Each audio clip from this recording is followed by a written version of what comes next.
Tune in weekly and listen to the Collateral Damage podcast, where Michael Wilson and Maureen Cavanaugh host a variety of special guests to discuss topics and available services that will help you learn about the impact that substance use has on our lives, our families, and on our communities nationwide. Episodes and listening information can be found at www.cdpodcast.com. You can also search for Collateral Damage Podcast on your favorite listening platforms or watch previous and future episodes on YouTube. Don't forget to subscribe and share. Welcome, everybody, to another episode of the Collateral Damage Podcast. My name is Mike Wilson. My co-host, Maureen Cavanaugh. We have a special guest today, Craig Macarelli. Thanks for being with us. Appreciate My pleasure. That. And your current job is the Dean of Academics and Behavior at Manchester Essex Regional High School. Correct. Yep. And you're about to step into that job, Yes, correct? Just started last week. Yep. Okay. And previously, you were the director of the Peabody Community High School Therapeutic Special Ed Public Day School for Students with Emotional Disabilities. Correct. Yep. And that put you right in the middle of a lot of different things. Smack in the middle of it. Yep. Absolutely.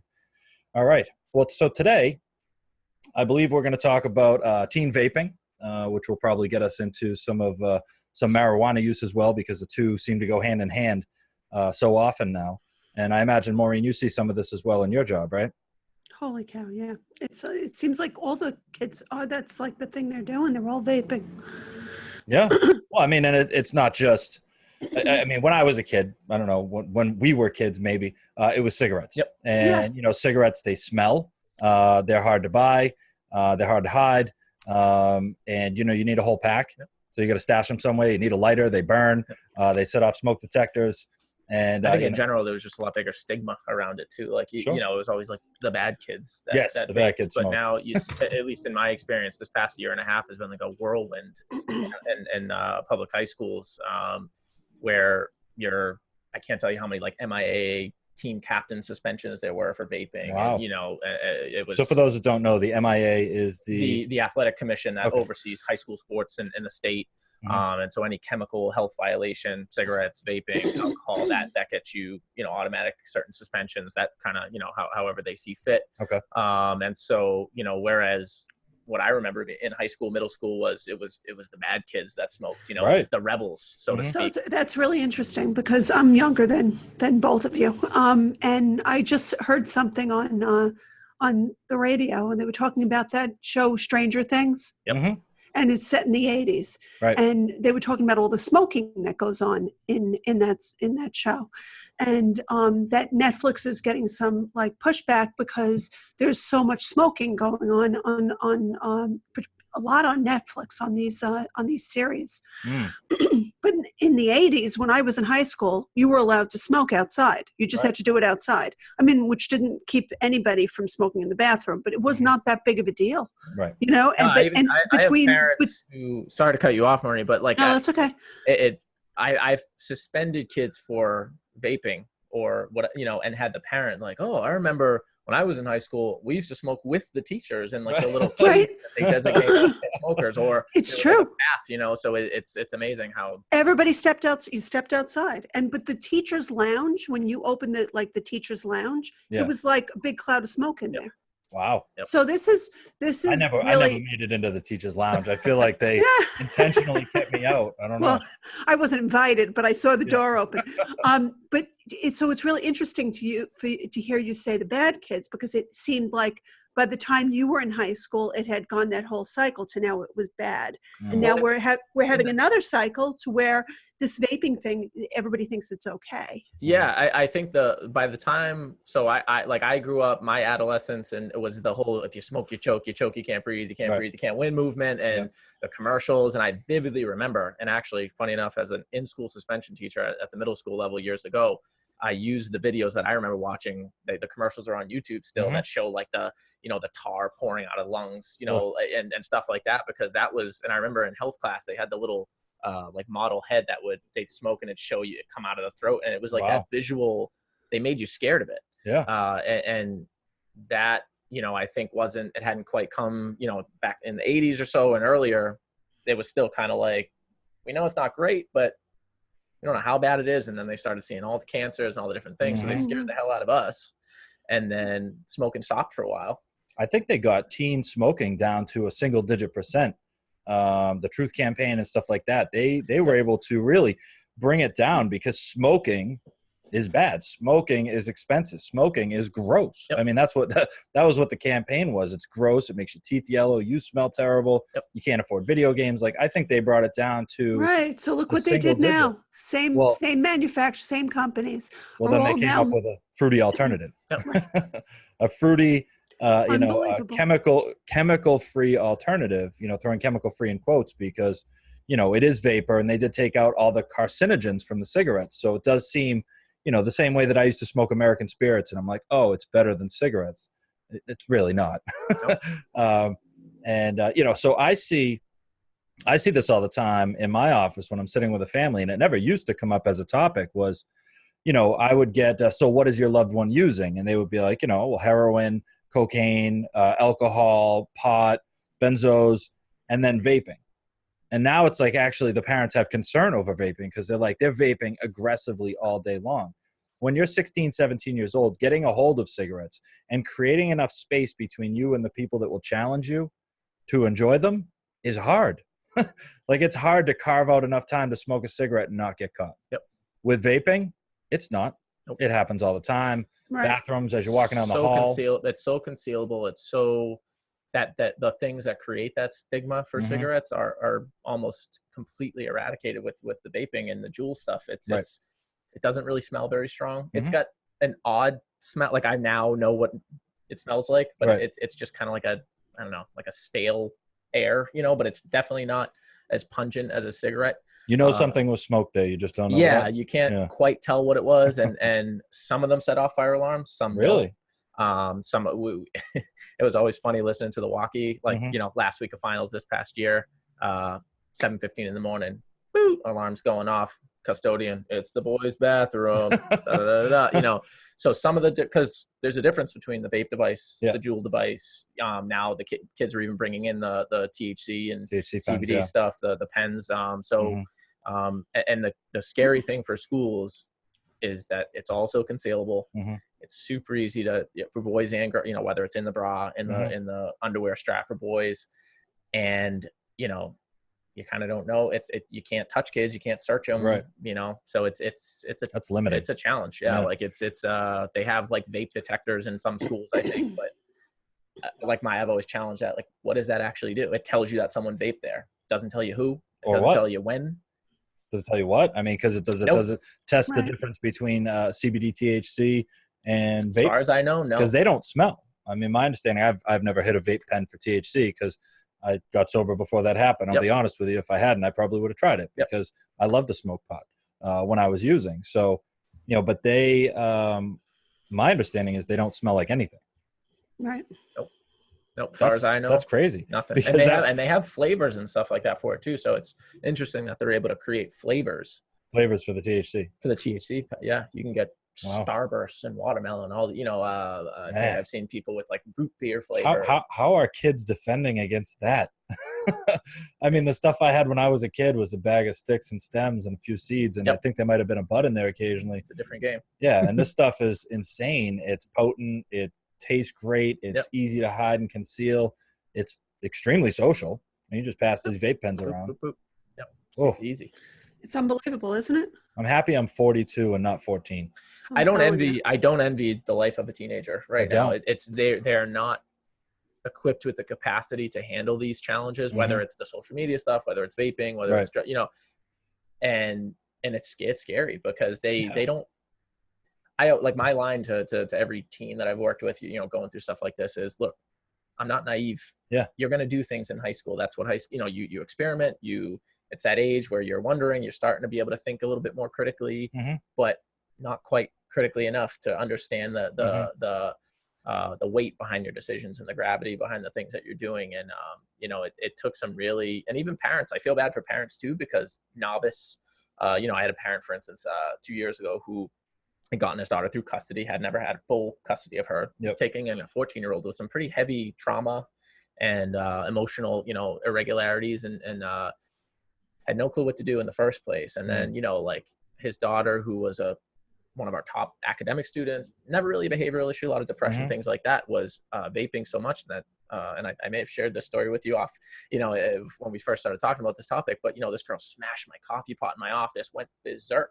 And the father said, I don't understand. I thought it was just water vapor. Yeah. I was like, buddy, this is what it's addictive. I took this. Nicotine. This was something that was not going to be available to her, and Yeah. she couldn't handle that physically or emotionally. Right. And it was that was actually even eye-opening for me, because I had seen, I knew that it was something that kids were doing and where it was addictive, but I hadn't seen it play out and manifest like that in a way that was aggressive and violent.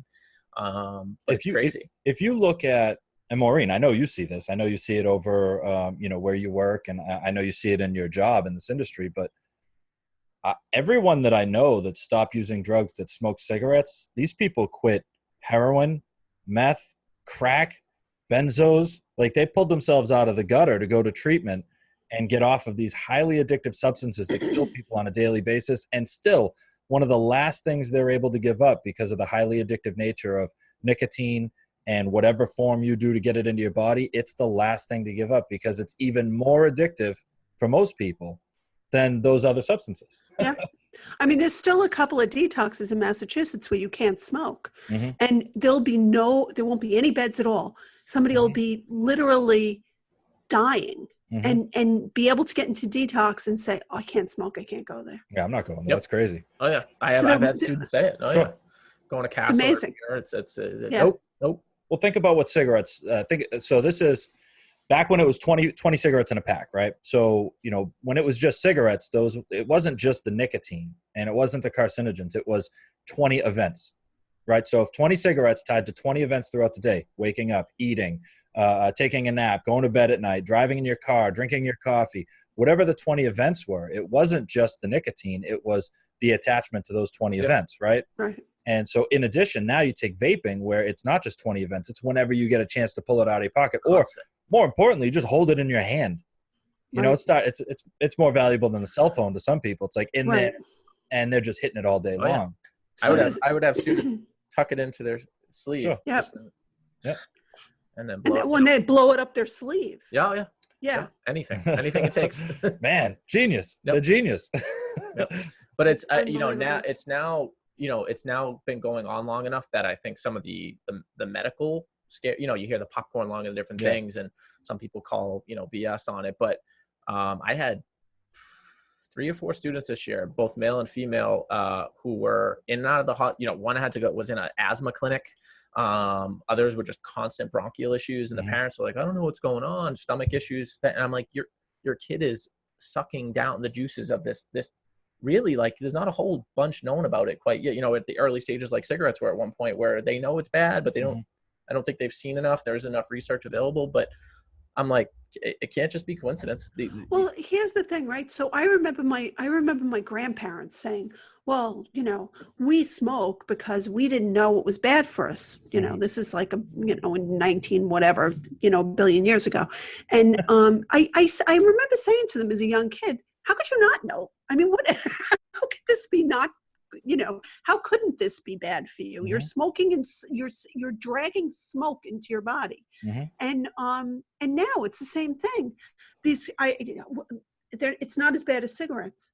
It's how do you know? What are you, a scientist? Well, let's just break it down. Let's forget about the fact that cigarettes have carcinogens and you have to smoke it, and that smoke causes tar, and that the combination of carcinogens and tar is terrible. Because if that's your comparison, then yes, you're right. These are better than cigarettes. However, that's not the problem. Nicotine for adolescents and teenagers creates anxiety. Dependence on nicotine creates anxiety. For kids that are already struggling to push their way through the emotional battlefield of life between 12 and 25 years old, adding an obsessive desire to get nicotine at that level and then giving them a device that they can't consistently get, that creates anxiety. Yep. I also think there's some question about the chemicals that are in the vape juice. We don't know what's in there. I agree 100%. I mean, they're buying them from all over the place. It's not regulated. And why don't we know? Why somebody's preventing this? I mean, why don't we know? Because the tobacco lobby is and then which is the same thing as the cigarette lobby and the nicotine lobby. These are all the same people. These are all the same people that got people hooked on cigarettes before. And I don't know how we're so dense that we're allowing this. I just don't understand. Well, in the same way that like opioids, right? So like if you take opioids, you look back, we've been flirting with the devil basically around opioids for hundreds of years, right? Trying to find all different types of ways to use it, but use it safely, right? And so we've gone through all these different non-addictive alternatives and new medications. This one's better than that one. Still an opioid, you know what I mean? It's a synthetic opioid. This one's safer. That one's safer. And we've been trying to find a way for people to use opioids safely.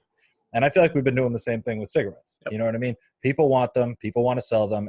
And companies out there are driving to try to find a safer way to use something that's just not safe or good for you. Yep. Right. And kids are the greatest target. They are lifetime customers, right? Lifetime customers. Young, you know? My heroin dealer had the same idea, was that if I can get you, I got you until you're done. You know, same basic idea. And, going after the kids, I think I did hear a commercial the other day for Juul on the radio. I don't know if you guys have heard these commercials where Juul is really pushing the 21 plus. They're really pushing that they're going to start stepping back. They took some of the flavors off the shelves, like the mango one. Yeah. I don't know if you've ever seen a meme about the mango Juul, but, like they took these flavors off the shelf to try to defend against it or give the same, what the cigarette companies put at least aside to the public eye, what the problem is. And just like, when I was in high school, I never smoked cigarettes. My grandmother passed away from emphysema and lung cancer. My mother was a horrific smoker. It took her 15 years to quit. Mm-hmm. Somehow my father quit the day he said he was going to quit because he's just like that. Mm-hmm. But I had a very it's disgusting. It smells great. I remember my clothes always smelling, going to school, hated it. But when I was in high school, I was a big baseball player, and so dip and chewing tobacco was huge. And you could go to any like bodega or little, convenience store on the block, and a lot of them, they don't ID, they don't care. Yeah, I've had pretty much this much facial hair since I was like 14. So like, you walk in, I'm about the same size I was then too. It's like 6 feet tall. Yeah, sure, you're good. You're definitely fine.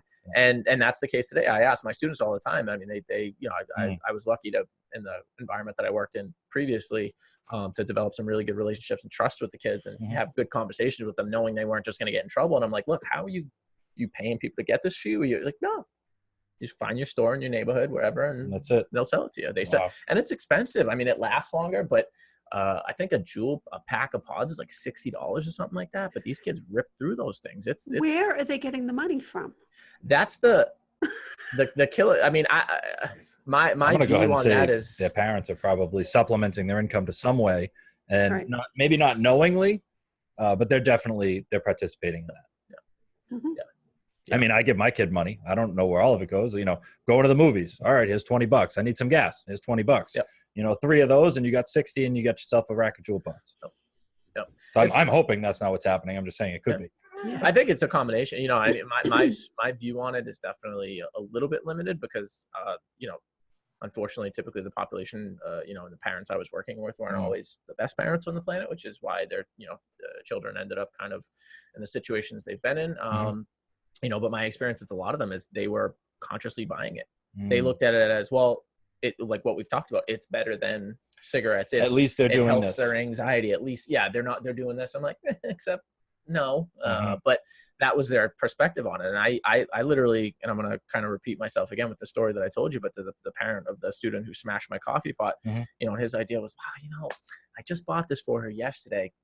Could you just give it back to me? I spent $60. I was like, sure, I'll hand it back to you. And you're telling me you're going to give it back to her? Well, when we get home, it's all right. She's 15. So here's how this is going to go. I'm going to hand this to you.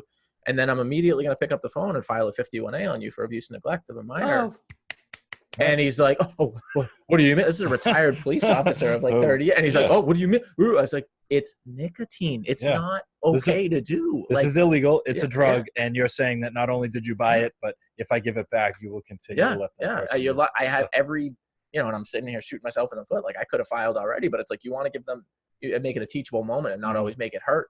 The student, this particular student's life was bad enough at home, not create any more tension and in the home. But I'm like, buddy, this is not, you've got to look into what you're a police officer of 30 years. How do you not look into what your kid, and it's like, so if that parent isn't looking into it. Yeah. I mean, sometimes it is easier just to not step in and stop it. I mean, if your kid has already gotten a hold of it in the short term. Yeah. No, I agree. I mean, Right, it should because be stopped. the next step is coming to you. Yeah, for anybody that's listening, do something about it. But I can Yeah. understand and appreciate how hard it might be that if you find out and it's already started. I mean, considering that, I know full-grown adults who are perfectly capable in so many other ways, except they smoke cigarettes and just can't get out from under it. And, I can imagine that confronting a 14, 15, or 16-year-old child of yours and saying you need to stop, and they're like losing their mind. I don't know, and you guys can correct me if I'm wrong, I don't know any detox that you can send your child to get off of nicotine, correct? No, not that Not I that I'm know. aware of. I think if there wasn't such an issue with the heavier stuff, Mm-hmm. quote unquote heavier stuff, that might be something that would be available. But I think they're barely, like you said, barely have enough beds for, a kid who's, Well, I using mean, heroin, opioids, fentanyl. There's a difference between like a 30-year-old who wants to quit smoking and them not needing to go to detox. Although maybe they should, maybe there should be a, medically medically stabilized retreat that you could go to help. But, for these teenagers who are just, eyeball deep into an addiction with nicotine, I mean, maybe that should be considered as one of the reasons that they should allow them to get into treatment. Right? I mean, if we're talking about it as, heroin addicts can kick heroin but can't stop smoking. We can put down all these other terrible drugs. We go to treatment and then we still can't stop smoking. I mean, maybe it is something, especially for teenagers, that needs to be put in place. Yeah, and I don't know that, given the climate and the direction thing, it doesn't seem to be, just to me at this point right now, it's getting worse. It's not getting better. Schools it's gotten so bad over the past, for me anyway, year and a half, right? That it's really taken off, and it's gotten so like quick too, like it's gone through the roof. That I think schools are going to be forced to, they're trying the smoke the detectors and all those things, but I don't know if you're not, it's going to, I think these health problems are going to start to pop up more and more. And that's going to force people to be like, whoa, like that was like I said, it took almost a full year of it going on in my school for me to start seeing the health manifesting in bronchial issues and not never ending coughs and mucus and asthma developing. And, a 15-year-old, like why asthma just develops in a non-athletic, non-exercise, friendly 15-year-old, like, no, it doesn't happen. It's they're jeopardizing their lungs and their lung capacity. And I think they're going to be forced to do something. But again, the scary reality is that it's backed by all these big tobacco, these right. companies, these lobbies that got a lot of money and a lot of power. And it's making a lot of money right now. Money. Yep. Maureen, what do you guys have a policy around vaping? They're not allowed to vape in the school, but they have smoke breaks. Smoke breaks, yeah. And I guess that's something that, I always look back when I was in high school that like, you threw it up like the quotes, like the bad kids, you know what I mean? I don't even know that it was the bad kids, but for me, it was like, I could get I was a shop kid, and because I was in shop, they would let us smoke, you know what I mean? Or if you knew the right teachers, you could get away with it. Or if you were like struggling at school, they'd be like, you know what, just go ahead. It was the people who are struggling emotionally that they're more likely to compromise and let them do the thing, and, I think you talked about the types of students that you were dealing with in your previous job and possibly in your future job. Did you also have, more lenient policies? Like, did you find that it was easier just to maybe not address it or, I mean, a lenient policy. So I was in a funky situation because we were a school within a school. Okay. So what a special education public day school is supposed to be is a school that operates within a public school system, but it operates on its own. It was a little bit of a blurred line of where that separation was, and I was physically in the high school. So at times I had to abide by their student handbook, but there was other times where I took the stance of like, no, we're a special education public day school. We've got to be flexible. But that was more so I just didn't treat things so black and white. Like it doesn't mean that the student wasn't didn't serve some sort of consequence or there wasn't some sort of restorative action, but it didn't need to hurt. Right. Like it wasn't just bang, suspended for 5 days, because my thought was always they're just going to go home and vape for 5 days if I suspend them for vaping for 5 days. Yeah. So I'd rather sit down, go over, we talked about having some of these materials, these little factoids, talk to the substance abuse counselor at the health center, have the conversation, try to expose them to the information and the risks and all the horrible things that come with it. such as one vape pod being equal to 20 cigarettes, that if you vape, you're 4 times more likely to smoke cigarettes. Nicotine can harm your brain, including your memory and your ability to learn. It's not water vapor. Aerosol from vaping has cancer-causing chemicals. Yep. Items like that? Stuff like that, yeah. Okay. All right. To show them, like, and it was actually almost, it wasn't funny because it's not funny, but watching some of my kids who were going through these health issues that I've talked about a few times, like, they started to realize, like, oh, I can't stop getting sick. Mm-hmm. I know it's because I'm vape. And I'm like, well, I'm a very... And sharing the vape. Yeah. I mean, passing around whatever they're passing around, whatever we had cold is available for the day. Around. Yeah. Oh yeah. And that's the thing. I mean, what again, I maybe saying like the bad kids, it was more like it was cool to smoke at the, now what's fascinating me the most about this whole epidemic is it's every kid. Mm-hmm. It's I learned within probably after about 4 to 6 months, like I can't think it's like the kids I would expect it to be. It's right. It's everybody. Yeah. Because it's a thing that, it's social acceptance. Mm-hmm. It's, you get, whether you get addicted to it, whatever it is. I mean, it's all those different factors, and it's just so easy and so concealable. I can't, again, it's a combination of students' rights become more and more protected year by year.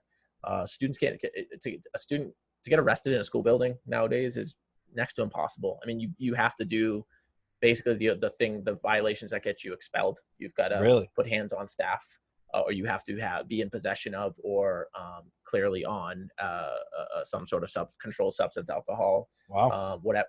Before a police officer could arrest a student for disrupting a school assembly was the code, which is just acting belligerent and screaming and whatever. So you had a lot more. Freedom. Yeah. In there. Yeah. So you have this. Students are more protected, which I see the logic and the the approach behind that, but they're so protected that it's next to impossible to really, especially with something like this, to catch them. I literally had to, I had my most habitual offender in the past few years.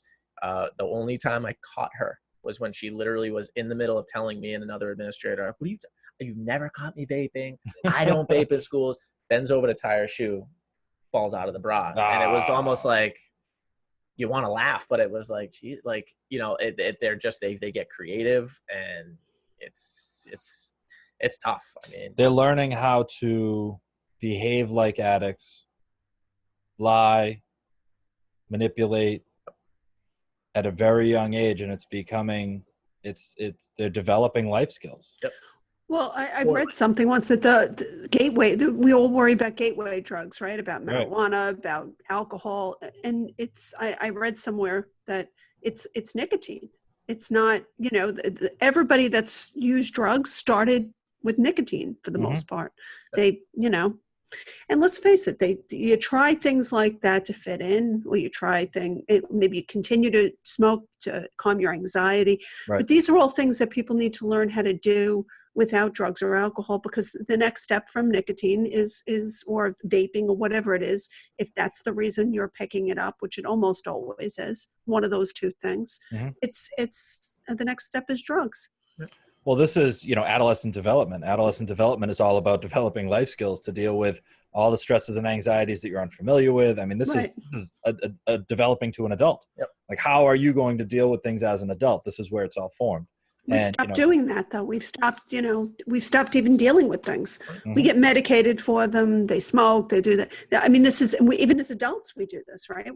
It's this inability to soothe ourselves. Yeah. I mean, there's no resilience. There's no perseverance anymore. It's there's no basic just overcoming anything. Everything is so like instant gratification, and the slightest hint of challenge or things not just going your way. Right. The entitlement with kids. I've worked at all 3 levels in public school education, elementary, middle, and high school. I've worked general ed, special ed, severe special ed, and it's across the board. Kids just aren't, there's the amount, the entitlement. I remember teaching a 5th grade class and stopping a class. And it was probably the closest thing I've done to like an inappropriate thing as a professional. And it's really not that bad. It was just this one kid. Why? And I stopped the class at one point. I said, at what point did it become okay to question everything your teacher, like put your paper over here. Why? It's like things like that. When I was in school, I was a bad kid in high school. You know, I arrested numerous times in high school and had a tough time academically. I never was disrespectful to teachers, to administrator. I mean, I was an athlete, so I had to, I definitely wanted to be able to play sports and all those things. But it was like, I don't know where this shift is, where this entitlement and just the second that things aren't going most kids' way, it's this total change, and they don't see any issue in speaking however they please to adults, not to be too old school with like the, respect your elders. And there is value to that. I think everybody should have a voice, and kids should be able to speak for themselves, but it's like the manner that they're speaking in now, it's just, I feel like some of that comes from home, right? I mean, that if a kid is at home and they're able to, behave like that, and that's how they get things done, or they behave like that to their parents and other adults or other family members. Or their parents behave like that towards them. Yep. Exactly. Yep. Yeah. They see their parents do that to other people. Yeah. You know, I mean, this stuff starts at home. I mean, and this is a whole different, I could go off on a tangent, so I won't, there's a whole different podcast topic, but about that. And I think what we're seeing now is we're seeing the first wave of opioid addicted kids, parents who are opioid. And then we're also seeing really the first few waves, over the past decade and a half of, and this goes into, like early childhood psychology stuff and attachment theory, and this idea that, it's unfortunate in today's America, both parents have to work full time, like a week after a kid's born. Right. And so kids are just thrown into daycare so young, not because parents don't want to be home with kids, but they have to work. They've got to provide. They got to work 40 hours. I can't. How many friends I have that they drop their kids off at 7 o'clock in the morning. They don't see them till 6 o'clock at night, and they're in bed at 7. Yeah. What could you possibly be teaching your kid in an hour? And and they're just hoping you guys are doing it at school. Yeah. Right? Hoping you guys are taking care of it. And that's the thing. You're a kid is sharing attention with 20 other somewhat kids every hour in a class. They're not getting that love, that direct attention, those lessons. And I one day hope to go back for a doctoral study in psychology. I started my college education, and I found this perfect blend in education of working with, students challenged emotionally. And I'm changing things up now, but because that's a big thing for me. It's like, it does start at home. Sure. And it's this dynamic of the home life and the family is so different than it was a few decades ago. And I put a lot of that on the fact that both parents have to work so much now just to make, ends meet, that no one's there to raise kids. And I've noticed even in, a lot of parents just like the idea of parenting, but they're so stressed. They're so inundated with responsibilities, with work, with home ownership, whatever else, that it's just, it's impossible to be the perfect parent that everybody expects you to be. But if you blow this thing up to a macro level, like, I mean, what we're talking about is one particular thing. We're talking about, vaping, we're talking about teens and stuff, but if you blow this thing up into a macro level, I mean, you're talking about the generational breakdown of our society and how kids connect and how they, like you said, to self-soothe, Maureen, you were talking about a child's inability to self-soothe. The resilience is gone. And, I think that's, to me, more important, more critical issue that we need to focus on just as a nation, than how do we get kids to stop smoking cigarettes, weed, heroin, crack, whatever it is. It's the substance is almost irrelevant. Right. The substance is just age specific. You graduate. But that's just access, preference, amount of resources, social situations. That's what determines the substance you use to find relief. But the pursuit of relief, the inability to self-soothe, the inability to socialize or develop life skills where when it hurts, my job is to try to find a way to make it hurt instead of dealing with the fact that it hurts and making changes in my life. Right. That's been lost. That's not even a thing anymore. And in all honesty, I think a lot of parents don't know how to teach that to their kids either. They're just hoping that someone else will teach it, or they'll learn it on their phone or by TV. Well, they don't even know how to do it themselves, because you go out to a restaurant, you ever see people are sitting across from each other and they're both on the phone. I'm guilty of that. You know what I mean? It's like, well, I was guilty of that because I'm not allowed to do that anymore, but I think I had done it in the past. But I think I really took a step back and saw how much time the phone was taking and consuming in my life. Look at what you just did. See, What? it's like Pavlov's dog. I didn't He even. said phone. He touched his phone. My phone. Are you Started talking drooling. about this particular Salivating. item that has not left my right hand since we started? Oh Yes. my God.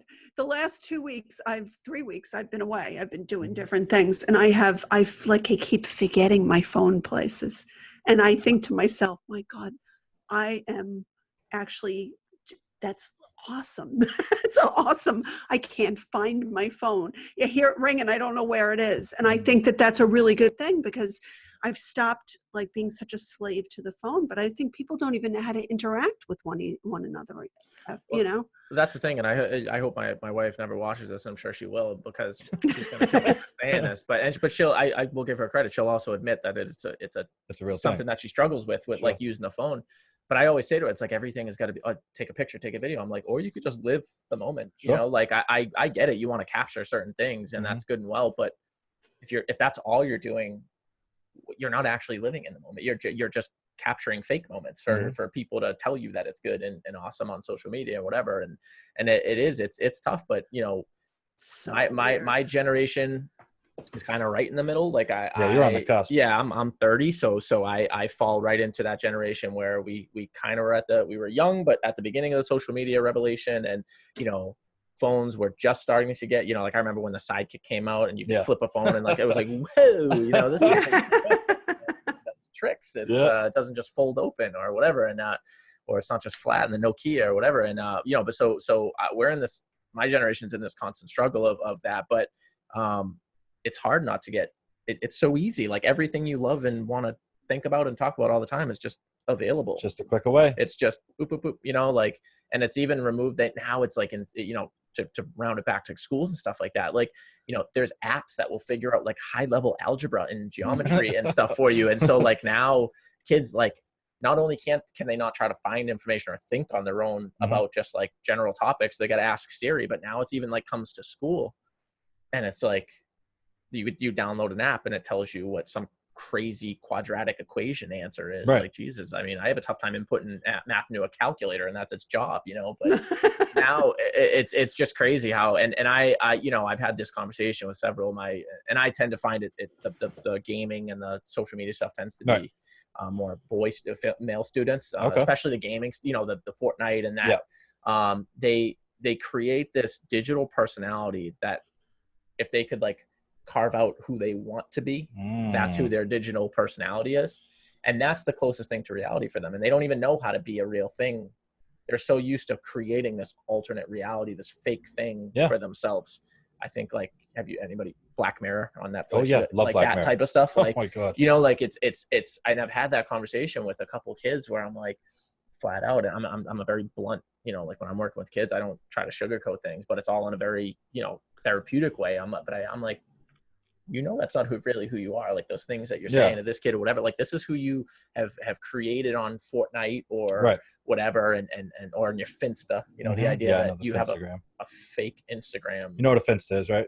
No, I never heard that before. So it's the fake Instagram. You have the Instagram that like your parents know about or whoever. And then you got your Finstagram, which is where you'll put all it's like your R-rated Instagram where you don't hold anything back. And, you know, it's like, you know, we all have deviant thoughts and things, you know, like that's human nature. It is what it is. But like, and we all learned at a young age not to share them publicly. Yeah, and act on them. But now, like it's you know, like, you know, I will never forget, and it may have been, you know, before even any of the celebrity stuff happens. When I was a senior in high school, the first like nude pictures leaked of a girl in my high school, and it's, you know, now it's like an everyday thing in high schools now. But it's like, Jesus, kids they just send stuff out. That's what I was saying. It's terrifying to be a teenager right now. Could you imagine being a teenager right now, held accountable by social media? No. Are you kidding me? That like your every move could be turned into a meme. You could be memorialized on some picture on a website. Oh my God. You could share with everyone, including your family, your friends, people that you've never even met yet. And it will always be there. Always. That, you know, what goes on your social media right now, 10 years from now, 15 years from now, could be a determining factor about whether or not you get a job, regardless of your education. Like that's what a teenager is dealing with on social media today, which, to be honest with you, vaping's a big deal, but like that's crushing. It is. And, you know? and they don't have the capacity to grasp that. Like they, you can have that conversation. Like, Yeah. no, look, you'll go to get a job. And that's what, like, now it's, I myself, I would do it. The first thing I do Mm-hmm. when I get a resume for a job is I Facebook. I'm like, what's their deal? Who like, are you? they, you know, and I'm like, man, I'm, you know, and we're not even, you know, but these kids, they don't, and they put everything, and they think Snapchat is, you know, things disappear. I'm like, you think you're nuts? No, it doesn't. You can screenshot any of that stuff. Well, you can screenshot it, and there's even I used to coach high school baseball in the area, JV coach at one of the local high schools, and one of my best kids, you know, when I say best kids, I mean academically, just a superstar baseball, great baseball player, just overall nice, great kid. Comes up to me one day. This is when Snapchat had first come out, you know, 5 years ago, something like that. And he's like, Mac, you got to see, I got 63 different girls in my phone. I'm like, I don't know what that means. Like, you have 63 phone numbers? He's like, no. 63 different girls have sent me nude photos. And I was like, I don't even know 63 girls. 63 girls have sent you nude photos. I'm like, why? He's like, oh, well, they Snapchat and it goes away. But I have an app, because you get notified on Snapchat if someone screenshots your stuff. He's like, I have an app that removes the notification that it's screenshotted. So any girl, that's how common it is that girls just, oh, you want a picture of this? Boop. Guys, you want a picture of this? Boop. And because they think it goes away. It's horrifying. Man, it's just a world I'm glad I didn't grow up in. I'm happy to be where I'm at, and I am sad to see what our kids are going through. And, you know, I know the topic today was vaping, and all it does every single time we get together and do a podcast, you know what it does? Another topic, another topic, another thing that these kids are going through, that the parents are going through, that the teachers and the principals, the people who are trying to run these schools, it's just a game of cat and mouse. Yep. You know what I mean? Like, the real, I think we identified this today, and most people probably know this, the real solution is not about like prohibition. Like, how can we get people to stop doing it? Why do people want to do it in the first place? Yes. You know, and that at the end of the day is what needs to be solved. So whoever's out there with all the money, if you're in podcast land, you're listening to this and you're the guy with the money or the woman with the money, do the thing. Do that. This is what we need you to do. And, no, it is though. It's the implications of what the culture, you know, that we talked about, whether it's the parent stuff going on at home, social media. It's you hit it right on the head. It is not what are kids soothing. Why does a 13-year-old need to be soothed? Soothe? Like, you should just be when I was 13, there wasn't a whole lot I cared about besides just like hanging out with my friends, riding bikes and playing sports. Like, what life should be that simple. My life was as simple as Stranger Things, minus all the crazy stuff. Yeah, minus aliens and Dungeons and Dragons. Minus the actual supernatural stuff. Like, my childhood was really similar to that stuff. Fun and it's sad that that's the thing. Like, even at the elementary level, these kids, it's like, your life should not be this complicated yet. You shouldn't be this stressed out. And what is it like? What's going on in society that you're that you at 10, 11, whatever years old are vaping, juuling, smoking? Like, it says a lot about what the culture is right now. Well, I know for myself, and, you know, I'm going to go ahead and speak for all the parents out there, that I'm super grateful that there are people like you and like you, Maureen, because I know you're right on the front lines as well, that I am super grateful that there are people like you who can ask those kids those questions. Like, why are you going through this? Because they may not be getting that question asked at home. And if you are a parent and you're listening to this, maybe it's a good time to step in and ask that question. Like, how are you doing? You know, I brought this up to one of my children, and, you know, who, for all intents and purposes, looking from the outside in, you know, probably doesn't have too much to be that stressed out about. However, just because things are normal now, they weren't always. And, you know, when I asked and I started to dig into it, he started to feel a little more comfortable talking. And all of a sudden he's like, yeah, I am kind of stressed out and I do want to talk. And, you know, if you don't ask, you won't know.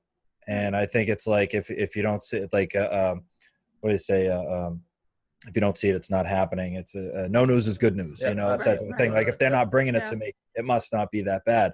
And, you know, for 13, 14, 15, 16-year-old kids, their ability to come out and be like, hey guys, I'm really struggling with something and I need help, that just doesn't exist. Nope. Especially if they're masking it with nicotine, drugs, alcohol, whatever else, social media, whatever they're using. So I personally am super grateful for people like you guys, that you're there and that you can ask them that question. And more importantly, that you know enough that they need the question asked. Yeah, right? Absolutely. Yeah, it is, because it's tough. I get it for parents. You know, I have 2 young boys myself, and it's hard. And I it's more in a joking way, but it's the early stages of my 9-year-old. I tell him, I was like, every time I drop you off at school, you're getting hugged and kissed, dude. I don't really care if it embarrass you or whatever, like, because I'm going to show you forever that I love you, I care about you, we're going to talk and whatever. And I think that's the thing. Parents are stuck in that old school mindset of like, punishment has to hurt, it's got to be punitive, and it's gotta, that's how you got to feel it, and sometimes a little bit of a painful punishment, is helpful sometimes, but I think treating it holistically and just trying to use things as a teachable moment, and that's the key that I think a lot of parents struggle with is, and that's when you get to that point where, holy crap, my kid's 13, 14 years old, and for all that time I didn't establish any relationship like that. That's a real awkward and difficult time to do that, because now like they're this whole person and adult in their own head, and they're not going to open up to you too easily at that point. And I think they've already figured out how to bottle it up and keep it from affecting them. I think there's got to be, and I certainly don't have the answers, and maybe one day I'll have the time to to do something about it.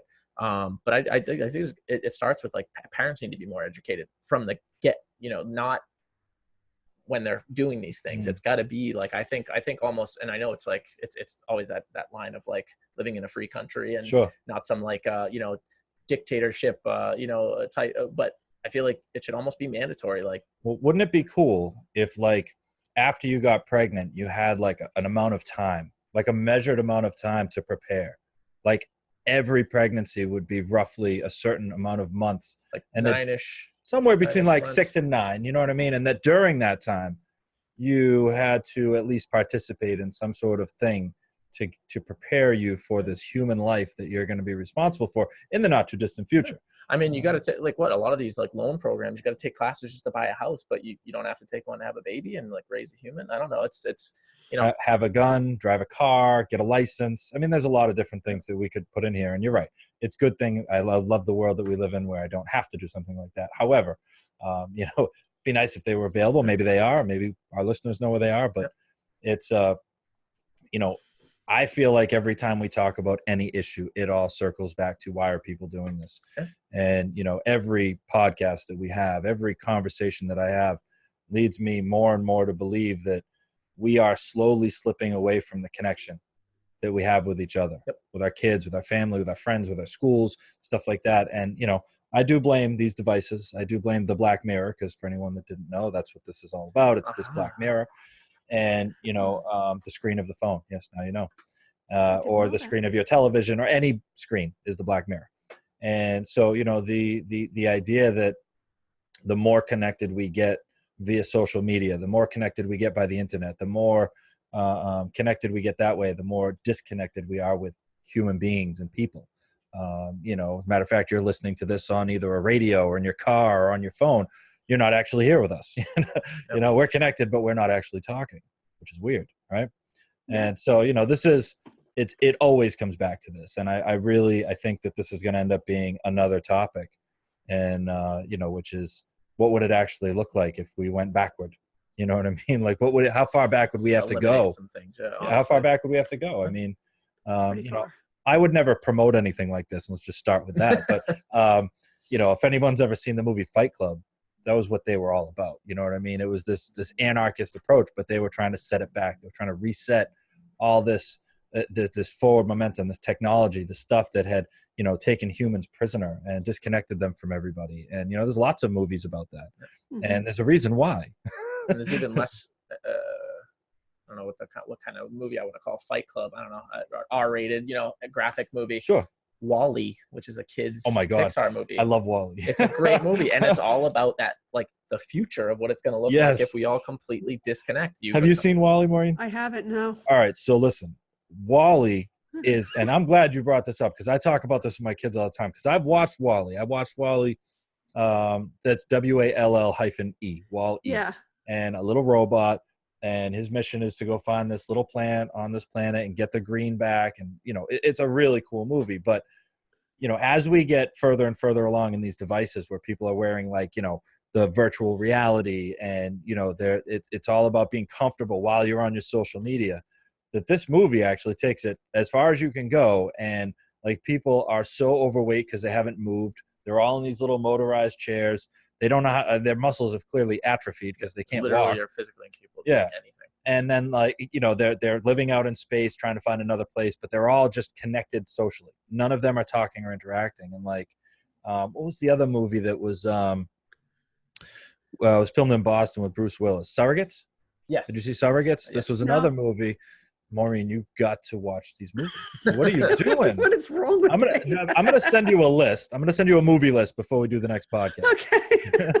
Start with a dark one like Fight Club, and then go Wally. I've seen Fight Club. Okay. I've seen Fight. Right. That's a good. Yeah, that was a good movie. No, So- but it's fascinating because even like, and I like, it's funny because I try to like watch my kids while I watch it to see if they're to try to get some idea. Are they actually like getting it, or is it just another hidden message for adults? You know, in these kids movies, but it's like this idea that like we dilapidate, Earth is gone. Mhm. We ruined it, and Which is not too far off from what's happening. it's not. It's not in the. It's in like the near distant future, so to speak. But it's this idea that like and it going back to like the resiliency or just instant gratification. Like everything is just like they talk at their chair thing, and then it just comes to them. Like everything is on this giant mothership. Mhm. And I'm like, man, like how symbolic is that right now? Like, Jesus, it's. Well, I like the idea of Alexa and stuff, and think about kids that are growing up with Alexa. And we're going way off topic, but I'm having fun with this. So like think about kids that are born today, with a smart home, right, and smart devices, and they just walk around. They're like, Alexa, play music. Alexa, turn on my TV, right? And they grow up with this, and then like imagine it all goes away, and they don't know how to turn on a light switch. They don't. You know what I mean? Don't know how to turn on the TV, change channels. You know, I mean, it's I can't count how many times that you know, my kids wouldn't get up and change a channel, like because we can't find the remote. That was a thing. Like we used to have. So everybody just sits there and watches the. We used to have to go like to switch the thing. And I don't even know if my kids could turn the TV off without a remote at this point. Like, I don't know what to do. So off. Off, TV off. How many people even know anybody's phone number anymore? I don't know anybody. I know my like I don't even know my office phone number, to tell you the truth. I don't know what it is. Right. So I mean, how many people have a home phone now? Right. Or when was the last time someone knocked on your door? I was like, what's going on? I had a neighbor knock on my door yesterday, and it legitimately freaked me out. I said, I was like opening the curtains. I was like, what are they doing? What do they want? I only talked to them like once. Yeah, text first. What are you, crazy? Who does that? Send me a Facebook. People don't even call each other first. You text somebody to say, "Can you talk?" Right. Just call, for God's sakes. If there's I only two people that are showing up at my door. It's the mailman or the cops. Yeah. If you're not one of those people, you text first. Yeah. Why are you not notifying me? Yeah. Oh my God. But this is it. This is the world our kids are growing up in. I mean, we're adults. Most of us are adults, and we're capable in a way that our kids aren't. And I think that. Well, but I think too, though, an important way to consider, like the scary thing about it is, right, like we all have had a time where we were exposed to a very different world. True. And had to develop some of these skills at a very early age, you know, and into at least our teens, where like we had to get up and change the channel. But life did that to us. Like you can't hand that education down to a generation that doesn't get to experience what we did. So now you've got these generations of kids that are going to come up now who they've only known this. So as adults, like, right, we can sit and think critically about this and go back and say, oh, when I was a kid, I had to do this, this, this, and this. And it's like, for me, like for instance, I was at my new job today and they told me like, oh, be careful if you take the elevator. If you even like bump into the wall, it will stop on you. I was like, oh yeah, perfect. I just won't take the elevator. Yeah, I'll I'm just going to take the stairs. Whereas there's going to be kids who are like, what else do I do besides do you guys have like a pulley system? The metal box, like, but that's the thing. Like we have previous, you know, a background knowledge, a schema that showed us how to live. In my, you know, I think all of us would agree a better way of living, just doing things for yourself. These kids aren't going to have that. They're not going to have any of that background knowledge to rely on. And this is a good point because, you know, we're talking about students, right? We're talking about that high school age student who's struggling in one way or another, right? And so, you know, when it comes down to how to teach them, right? I don't believe that you can teach today's kids the way that you could teach kids 10 years ago. You know what I mean? And in that same vein, I don't think that you can parent children in the same way that you could parent them 20 years ago or 10 years ago. You've got to parent them based on where they're at today. Like that kid that we talked about earlier, the one that is attached to social media, that everything they do could be recorded, memorialized on some meme. They could be on Snapchat. Their lives could be ruined with the press of a button.